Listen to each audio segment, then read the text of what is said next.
कहते हैं? भैया प्रस्तावना को संविधान की आत्मा कहते हैं। ठीक है, चलिए यहां तक आप लोगों ने पढ़ा। हम बात करें संविधान के स्रोत क्या है, सोर्सेस ऑफ कॉन्स्टिट्यूशन। हमारा जो संविधान बना ये कैसे बना है, बता सकते हैं क्या आप लोग?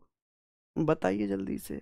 आप कहेंगे सर, आप कहेंगे मैंने पूछा क्या नाम था इनका, दिखाओ, फिर निकल गया ऊपर। बेटा इतने कमेंट आ रहे हैं कि हम देख ही नहीं पा रहे हैं। चलो जिसने पूछा उनको बहुत बहुत धन्यवाद। हम यहां पर बात करेंगे, हम यहां पर इन सारी चीजों पर चर्चा कर लेंगे। आप कहेंगे सर कि भैया संविधान निर्माताओं ने कितने देशों का संविधान पढ़ा था?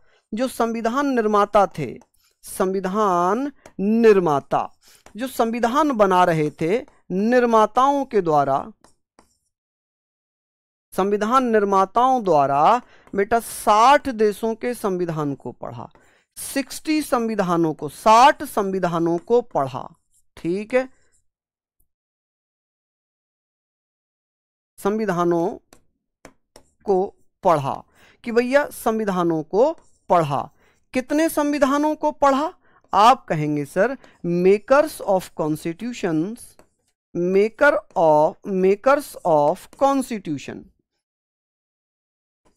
मेकर ऑफ कॉन्स्टिट्यूशन रेड, इसको रीड बोलते हैं, वैसे अब पास्ट है तो रेड बोल रहे हैं। Read the 60 constitution, 60 constitution. अब भैया एक देश में एक ही संविधान होता है, इसलिए इन्होंने 60 देशों के संविधानों को पढ़ा, 60 कॉन्स्टिट्यूशंस को इन्होंने पढ़ा। जब इन्होंने 60 देश पढ़ लिए, 60 देश पढ़ने के बाद संविधान निर्माताओं ने केवल 10 कंट्रीज को सेलेक्ट किया। कितनी कंट्रीज को? तो आप कहेंगे सर 60 देशों में से, 60 देशों में से ओनली सेलेक्ट 10 कंट्रीज। तो भैया आप कहेंगे सर संविधान निर्माताओं ने केवल 10 देशों के संविधान को चुना, केवल 10 संविधानों को चुना, संविधानों को चुना।